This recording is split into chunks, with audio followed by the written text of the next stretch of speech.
I'll never erase that moment from my memory, the exact second when everything changed. It happened on a quiet Sunday night. We were all sitting around the table, sharing a meal as a family. The room was filled with warmth, stories being passed around, laughter bouncing off the walls, and then out of nowhere, her voice sliced right through it all. Cold, cutting.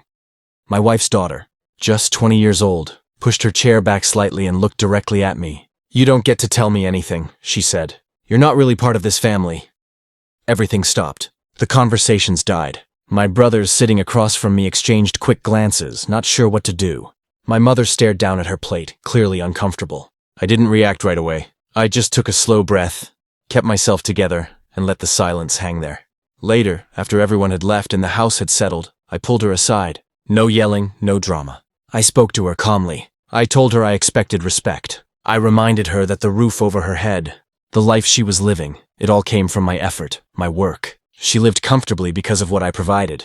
But then my wife intervened, and what she said hurt worse than anything her daughter had thrown at me. "She's not yours to discipline," my wife told me. "Don't try to correct her." Something inside me shifted. My chest felt tight, but I didn't let it show. Instead, I smiled. Just a faint one, quiet, cold. Nobody understood what that expression really meant, but I did. That smile wasn't surrender. It was a decision. That was the night I realized the relationship had shattered. 3 years earlier, I married her mother. I had resources, a stable life, and I genuinely wanted to build a family. I opened my home to her daughter. I covered her college expenses. I bought her a vehicle. I tried to create opportunities for her. I believed that over time, affection and trust would grow between us. I was mistaken.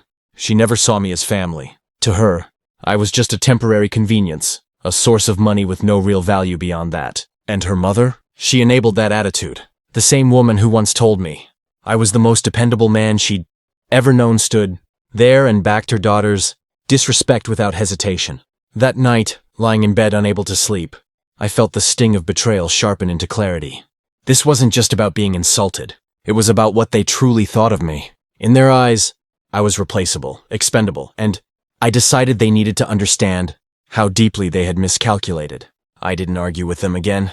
No shouting, no drama. I just stayed quiet. I let them think they had gotten away with it. But in that silence, I made a plan. I started by reviewing the records. The car she drove every day, registered under my name. Her tuition payments, all traced back to my bank account. The apartment she lived in near campus, lease held by me. Every single piece of her comfort was connected to me. So I contacted my attorney, someone who knows how to move quickly and quietly. Within hours, the car title was pulled. The university tuition was canceled effective immediately. The apartment lease was terminated. In less than 24 hours, I dismantled everything I had built for her. The following morning, she came downstairs like usual, glued to her phone, completely unaware.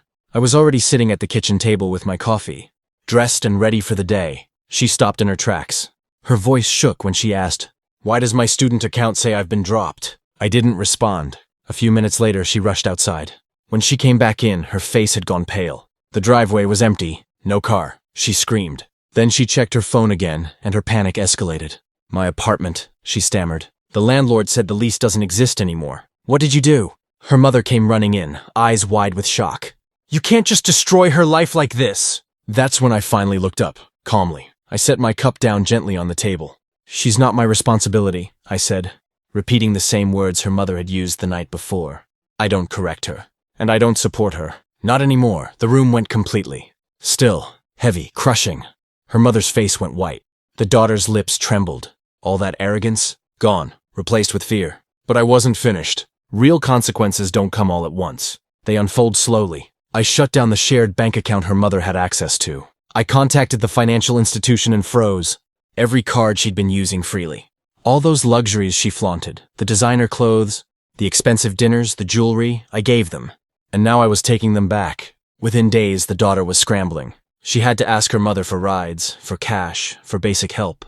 The university refused to reinstate her without payment. Her car sat locked away in storage, technically hers in memory only. And my wife? She felt it too. People started talking. Family members asked uncomfortable questions. She tried to act unbothered, but every interaction was a reminder that the stability she enjoyed wasn't hers, it was mine. About a week later, they confronted me.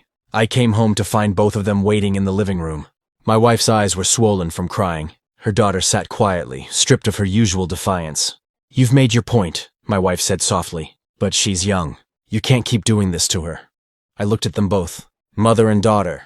The arrogance was gone now, replaced by desperation. I didn't punish her, I said evenly. I just stopped rewarding behavior that didn't deserve it. Then her daughter spoke, barely above a whisper. Her voice cracked.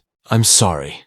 It was the first time I'd ever heard an apology from her. But it wasn't genuine remorse. It was survival instinct. I gave a single nod, then turned to my wife. You chose her over me, I said. Remember that, and understand this.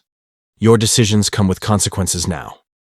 That night, I slept peacefully for the first time in weeks, not because I had hurt them, but because I had reclaimed my dignity. I reminded them of a truth they had forgotten. Respect isn't something you're owed. It's something you earn. And I refuse to invest in people who treat me with contempt. The smile came back to my face, not the cold one from that Sunday night. This one was different, quiet, satisfied. They thought they could put me in my place. Instead, I showed them exactly where they stood.